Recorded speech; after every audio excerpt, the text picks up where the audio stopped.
কোথায় যাচ্ছেন বন্ধুরা? চুপচাপ আমার এই রেসিপিটা দেখে যান। মূলো ঘন্ট করছি। দেখুন মূলোটাকে কুড়ে নিয়েছি, আর এতে আমি দিয়েছি তেলের মধ্যে গোটা জিরে, তেজপাতা, শুকনো লঙ্কা ফোড়ন। তারপরে আমি মূলো দিয়ে নুন হলুদ দিয়ে দিয়েছি। এবার আমি চাপা দিয়ে দেবো। আর এদিকে বড়ি ভেজে রেখেছি, দেখুন দিয়ে দিলাম কাঁচা লঙ্কা চেরা। এবার আমি ভালো করে মিশিয়ে নেবো কাঁচা লঙ্কাটা। তারপরে আমি বড়ি সব দিয়ে দেবো, দিয়ে হালকা আঁচে চাপা দিয়ে দেবো। তো কেমন লাগলো আমার এই মূলো ঘন্টের রেসিপি? আপনারা কিভাবে করেন কমেন্ট করে অবশ্যই জানাবেন।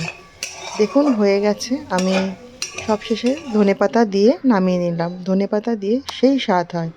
একবার এইভাবে বানিয়ে দেখবেন। আমার এই রেসিপিটা যদি আপনাদের ভালো লেগে থাকে তাহলে আমার চ্যানেলটা লাইক শেয়ার সাবস্ক্রাইব অবশ্যই করে দেবেন। ভালো থাকবেন, সুস্থ থাকবেন আর একে অপরের পাশে থাকবেন। Tata, bye bye, take care.